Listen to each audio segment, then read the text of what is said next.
Malaysia ও বাংলাদেশ সরকারের সাম্প্রতিক উচ্চ পর্যায়ের দ্বিপাক্ষিক বৈঠকের পর চাহিদাভিত্তিক নিয়োগ ব্যবস্থা, sector specific by demand driven recruitment এবং জিরো কস্ট নীতির ওপর সবচেয়ে বেশি জোর দেওয়া হচ্ছে। দীর্ঘদিন বন্ধ থাকার পর মালয়েশিয়ার শ্রমবাজার পুনরায় চালুর যে ঘোষণা এসেছে তার উপর ভিত্তি করে জুন 2026-এর কর্মী নিয়োগ ও সামগ্রিক পরিস্থিতি নিয়ে মূল আপডেটগুলো নিচে তুলে ধরা হলো। 1. চাহিদা ভিত্তিক নিয়োগ ব্যবস্থা কি এবং কেন জোর দেওয়া হচ্ছে? আগে গণহারে কর্মী নিয়োগের ফলে অনেক সময় কর্মীরা মালয়েশিয়ায় গিয়ে কাজ পেতেন না বা প্রতারিত হতেন। এই সমস্যা দূর করতে দুই দেশের সরকার বাজারের প্রকৃত চাহিদার উপর ভিত্তি করে কর্মী নেওয়ার সিদ্ধান্ত নিয়েছে। সরাসরি কোটা ও ডিজিটাল প্রক্রিয়া মালয়েশিয়ার স্বরাষ্ট্র মন্ত্রণালয় KDN এখন সম্পূর্ণ ডিজিটাল পদ্ধতি বা FWCMS foreign worker centralised management system ব্যবহার বাধ্যতামূলক করেছে। নিয়োগকর্তারা কেবল তাদের আসল চাহিদা ডিমান্ড লেটার দেখিয়ে সরাসরি কর্মী নিতে পারবেন। দালাল ও সিন্ডিকেট নির্মূল, ভর্তুকি বা দালালের দৌরাত্ম্য এই চাহিদা ভিত্তিক ব্যবস্থা আনা হয়েছে। এর ফলে কোথা থেকে কর্মী লাগবে তা আগে থেকেই সুনির্দিষ্ট থাকবে। দক্ষতাকে অগ্রাধিকার, কর্মী সরবরাহের ক্ষেত্রে কর্মীদের কাজ শেখানো, প্রশিক্ষণ ও সনদপত্র দেওয়ার মাধ্যমে উৎপাদনশীলতা বাড়ানোর দিকে উভয় দেশই মনোযোগ দিচ্ছে। 2.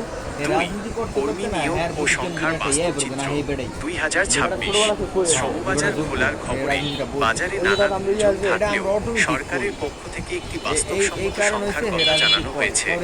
বছরে 30 থেকে 40 হাজার প্রবাসী কল্যাণ ও বৈদেশিক কর্মসংস্থান মন্ত্রণালয়ের পক্ষ থেকে জানানো হয়েছে যে পূর্বে ছড়ানো গুঞ্জনের মতো লাখ লাখ কর্মী একবারে যাবে না।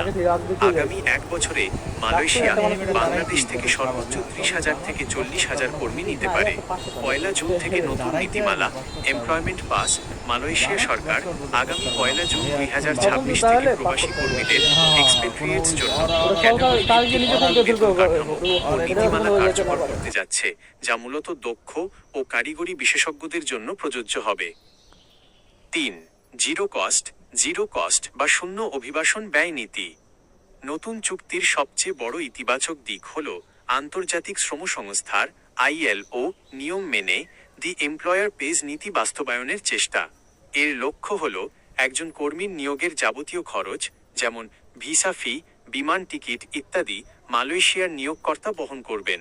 যদি এটি পুরোপুরি কার্যকর হয় তবে বাংলাদেশি কর্মীদের অভিবাসন খরচ বা দেশ থেকে যাওয়ার খরচ একবারে শূন্যের কোঠায় নেমে আসবে।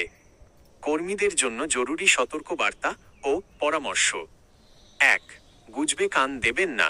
জুন মাসেই দলে দলে কর্মী যাচ্ছে বা লাখ লাখ লোকের ভিসা হচ্ছে, এমন অতিরিক্ত হাইপ বা প্রচারণার সুযোগ নিয়ে কোনো দালাল যেন আপনার কাছ থেকে টাকা হাতিয়ে নিতে না পারে। 2. বৈধ পদ্ধতি যাচাই করুন। মালয়েশিয়ার যে কোনো নিয়োগের ক্ষেত্রে সরকারিভাবে BMET bureau of man power employment and training বা BOESL এর নির্দেশনা অনুসরণ করুন। 3. নিয়োগকর্তার তথ্য নিশ্চিত হন। কোনো এজেন্সির মাধ্যমে ফাইল জমা দেওয়ার আগে নিশ্চিত হন যে মালয়েশিয়ার প্রকৃত কোম্পানি থেকে FWCMS এর মাধ্যমে আসল চাহিদাপত্র ডিমান্ড লেটার এসেছে কিনা। আপনি কি নির্দিষ্ট কোনো এজেন্সির মাধ্যমে মালয়েশিয়া যাওয়ার প্রসেসিং করছেন, নাকি কোনো নিয়োগকর্তার কাছ থেকে সরাসরি চাহিদাপত্র পেয়েছেন?